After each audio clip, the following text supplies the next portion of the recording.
लाला तेरे काज एक बहुत सुंदर छोरी देखी है मैंने, और तो ले जावे आई हूँ, माँ चल मेरे संग। ठाकुर जी बोले कौन सी छोरी है? बोले अपने बरसाने में। बोले बरसाने में भानु बाबा की छोरी राधा रानी? पूर्णमासी बोले हम जाने तो तू सब है, बस बात बनावे। लाला माँ सबरी चर्चा कर रही है तो देखनो चाहे एक बार। तो वो सबरी तो यूँ कह रही तुम कैसे उछल बल के ले आओ, लेकिन लाला तो मैं बता दूं स्पष्ट बात, तू मेरे संग राजी राजी चलो चल, वहाँ पे सबरी सखीन को तो दिखा लाऊंगी, तेरो ब्याह है जाएगो, बढ़िया प्रेम ते रहियो। फिर मनसुखा बोलो ऐसे नहीं जाएगो लाला हमारो, पहले मेरे काजी भी छोरी बताओ, जब मेरो ब्याह भी पक्को बताई दोगी तब लाला जावेगा और मैं संग जाऊंगा। पूर्णमासी बोले तो बिल्कुल ना लेके जाऊंगी। मनसुखा बोलो मैं तो जाऊंगा लाला, अकेले छोड़, यशोदा मैया ने जिम्मेवारी दे रखी है हमें, लाला एक क्षण के काज भी अकेले नहीं रहेगो, हम तो संग जाएंगे। पूर्णमासी बोली अब लाला देख देरी मत करे, रात है जाएगी फिर सब तो ढूंढेंगे, तू जल्दी चल मेरे संग बरसाने, और माँ सबरी तेरी प्रतीक्षा कर रहे हैं। ठाकुर जी बोले नहीं एक बार यूँ बताए तो मैं कैसा लग रहा हूँ? पूर्णमासी बोली लाला बहुत सुंदर लग रहा हो, बहुत चोखा लग रहा हो, बिल्कुल एकदम बढ़िया। अभी गैया चरा रहे हैं, गोबर लगाए जगह जगह पे, लेकिन फिर भी पूर्णमासी कह रही बहुत बढ़िया लग रहा हो लाला, ऐसी चलो चल। मनसुखा बोलो हम बता दे हम कैसे लग रहे हैं? तू तो ऐसा लग रहा हो कोई बंदर नहा के आयो हो, बाकी सबरे बाल चिपक जाए। मनसुखा बोलो तू मोते ज्यादा ना बोल रही, यूँ ना पता कि लाला अगर मैं इशारो कर दूंगा तो जावेगो नहीं बरसाने की ओर। पूर्णमासी बोली तू कर दे इशारो एक बार याकू। मनसुखा बोलो लाला तू बरसानो नहीं जाएगो। पूर्णमासी बोली लाला संध्या हरी जल्दी चल, सोई ठाकुर जी चल दिए। मनसुखा बोलो लाला तेने बढ़िया हमारी यारी नभाई है, हम एक बार हमारी बात मान जा तो रुक जा तो ने। बोले अरे ब्याह के काजे में 6 महीना ते इंतजार कर रहा हूँ, जैसे तैसे हेरो तो है ना देगो, तेरी बात बाद में मान लूंगा मैं, अभी जान दे। मनसुखा बोलो मैं भी चलूंगा। खूब पूर्णमासी ने मना करी, लेकिन मनसुखा बोलो मेरे बिना नहीं जाएगा, मैं चलूंगा। मनसुखा भी गयो। मनसुखा रास्ता में बोलो कैसो दिन आ गए हो भैया, बता दुल्हा पैदल पैदल जा रहा है, अरे कोई बैलगाड़ी तो मंगा ले, कोई घोड़ा तो मंगा ले, कोई ऊंट तो मंगा ले। पूर्णमासी बोली तुम जैसे इनके ब्याह है रहे यही बहुत बड़ी बात है, पैदल ही चल दो। बोले देख मैं तो पैदल चलूंगा, लेकिन लाला पैदल इतना दूर बरसानो पैदल थोड़ी जाएगा, या के काजे अब तेरे काजे ऊंट कहाँ ते लाऊं मैं, तेरे काजे घोड़ी कहाँ ते लाऊं मैं? मनसुखा बोलो वैसे जरूरत तो ना है, तुम नेक और झुक जाओ तो तुम ही काफी हो, तुम पे बैठ जाएगो, थोड़ी तो झुकी भाई हो, नेक और झुक जाओ। लेकिन पूर्ण ब्रज में सबको सुख मिलता है ठाकुर जी के साथ। पूर्णमासी नेक और झुक गई, ठाकुर जी अपने कंधा पे बैठा लिए, दोनों तरफ पैर लटका करके ठाकुर जी मुंह दिखाई करवे जा रहे हैं, अपनो ही मुंह दिखावे जा रहे हैं। पूर्णमासी करी लाला पहली बार आयो बरसाने? ठाकुर जी कह रहे हैं हाँ पहली बार आयो हूँ। बोले हाँ प्रत्यक्ष रूप में तो पहली बार लाला आयो है, वैसे तुझन कितनी बार आ चुको? खुद ही कंधा पे बैठे बैठे रास्ता बता रहे, आगे ते बाएं मुड़ जाइयो,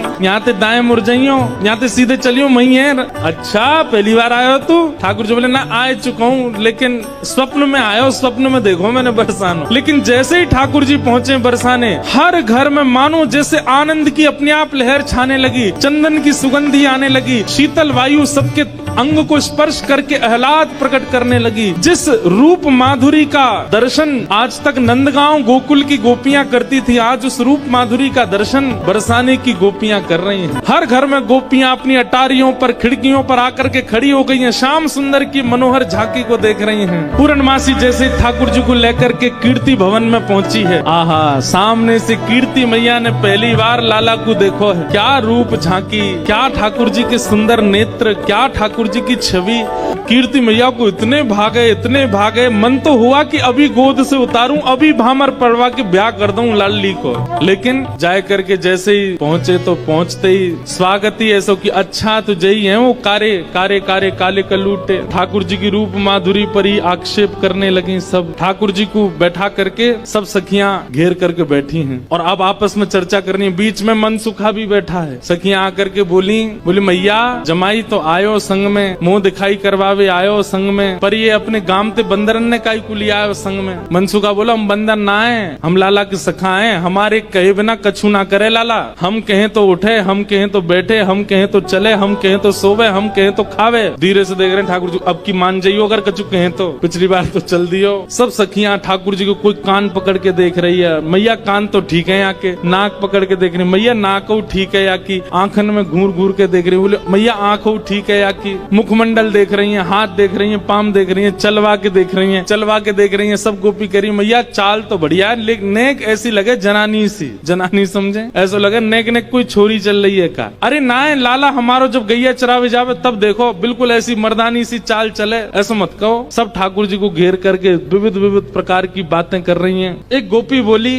लाला तुम बाकी सब चीजन में तो ठीक हो, लेकिन फिर चोरी काय को करो? ठाकुर जी बोले हम चोरी ना करें, ये सबरे ब्रजवासी मक्खन निकालें, दूध घी दही सब इकट्ठो करें और कंस को जाकर के दया में, तो कंस के यहाँ जावे से रोकें, वहाँ हमारे चोरी करें। और मक्खन की चोरी, दूध की चोरी, दही की कोई चोरी है? चोरी तो आभूषण की होयो करे। तभी एक गोपी बोली हमने तो ये भी सुनी है कि तुमने किशोरी जी की मुंदरी चुरा ली एक बार। ठाकुर जी बोले अरे ये तुम्हारे घर पे जो मलाई दूध आदि सब खाए ना, ये गोपीन के घर पे चोरी नहीं भैया, उनके जप तप को फल मिला उन्हें कि मैं उनके यहाँ चोरी करवे आया हूँ। मैं तो यहाँ ब्रज में जन्मा हूँ। मुंदरी जो हमने चुराई वो तेरे पति की नहीं, तो तू मत बोले हमते कि कौन की चुराई कौन की नहीं चुराई, हम दोनों एक हैं। तुम कहा जानोगी यह बात? अरे तू हमते का पूछ रही है? ये श्यामाजू तो नित्य हमारी है, ये सदीनते हमारी है, इनके संबंध में इतनी जांच पड़ताल और पूछ तूछ तुम कर रही हो, अरे ये तो सदाते हमारी है, या मैं पूछने की कहा बात है? सब सखी बोली हे कीर्ति मैया, जमाई तुम्हारो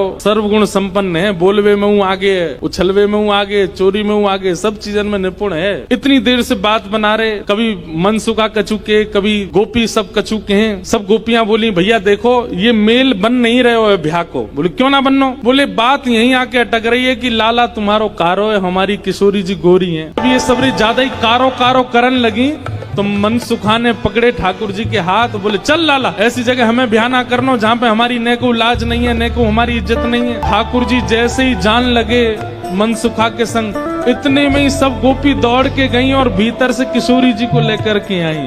आहा, अब यहाँ मनसुखा ठाकुर जी को खींच रहा, ठाकुर जी स्तब्ध खड़े, क्यों? सामने से किशोरी जी आ रही हैं। सब गोपियों में और मनसुखा में आपस में चर्चा होने लगी। अरे भैया मनसुखा तू अपने लाला यहाँ ते ले जा। बोले काय को? बोले हमारी किशोरी जी तो कमल जैसी, उनके सामने जो भोरा कितनो बुरा लगेगो, बगल में बैठो कैसो लगेगो, या हमारे तुम तो यहाँ ते ले जाओ। ये कितने मुस्कुरा के सुंदर लग रहे हो, पर किशोरी जी की आती इनकी सबरी मुस्कुराहट फीकी पड़ेगी। सब सखियां कह रही हैं बोले ले जाओ अपने लाला कहीं और ही ब्याह कर लो। तो फिर अगली पंक्ति में मनसुखा कह रहे हैं क्या? जैसी संध्या है जाए सो कमल मुरझा जाए, अपनी पंखुड़ी ने समेट ले, ऐसे ही लाली आपकी कितनी सुंदर हो, कितनी खिली कमल सी हो, लेकिन लाला के आते ही इनके समस्त तेज को, समस्त योग को, समस्त बल को हमारो लाला ले लेगो, ऐसा है नहीं। पर मनसुखा कह रहा है, मनसुखा कह रहा हूँ हमारो लाला जैसी लाली के बगल में बैठेगो, सबरो तेज तुम्हारी लाली को अपने अंदर ले लेगो। ठीक है हम अपने लाला ले जा रहे हैं। और जैसे ही ठाकुर जी को हाथ पकड़ करके मनसुखा ले जाने लगो, दो चार सखीन के मुख मुरझाए गए। तो मानो जाते जाते कह रहे हैं मन में पछता हूँ मैं, अब भी समय बोल दो तो हम रुक जाएं, लाला तो ब्याह करा देंगे श्री जी को। हमें पता है मनी मन तो आप सब लोग ये सोच रहे हैं कि आपकी किशोरी जी से भी ज्यादा सुंदर आपको वर मिल रहा है। जैसे ही हाथ पकड़ करके ठाकुर जी को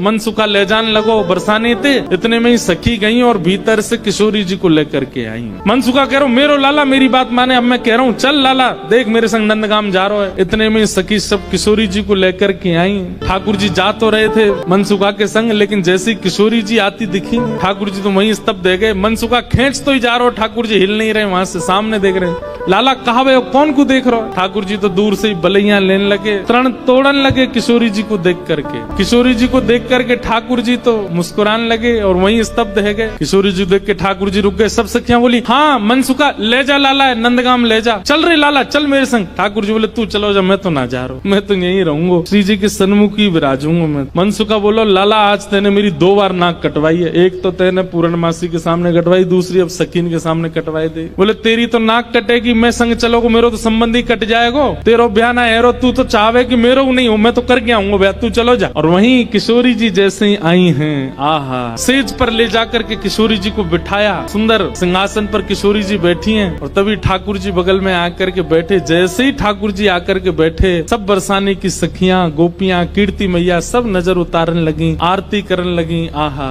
इतने सुंदर लग रहे हैं दोनों, आनंद में भर गए सब। ठाकुर जी तो बस किशोरी जी को ही निहार रहे हैं और कोई छवि नेत्रन में आई नहीं रही है। ठाकुर जी तो ऐसे निहार रहे हैं मैं मानो जैसे नवीन कोई उपमा प्रकट। किशोरी जी के सामने जैसे बैठे, कीर्ति मैया से पूर्णमासी बोली मैया देख लो कैसी छवि लग रही है, कैसा अद्भुत लग रहा है स्वरूप। मैया बोली ना मैं तो मनी वैसे ही चिंता कर रही, वास्तव में ऐसा लग रहा हो कि जैसे मानो हमारी लाली और ये लाला दोनों एक दूसरे के काजे ही बने हैं, दोनों की छवि एक दूसरे के काजे ही प्रकट भई है। आहा ठाकुर जी के बगल में बैठती किशोरी जी कैसी लग रही है, मानो जैसे किशोरी जी तो कोई स्वर्ण की अंगूठी है और वह स्वर्ण की अंगूठी में नील मणि श्री कृष्ण लगे हुए। दर्शन करके सब सखियां सब बरसाने की गोपियां निहाल हो गई। सब कहने लगी मैया अब तो तुम मुहूर्त मत करवाओ, अब तो तुम कोई कोई की प्रतीक्षा मत करो, ब्याह कर ही दो।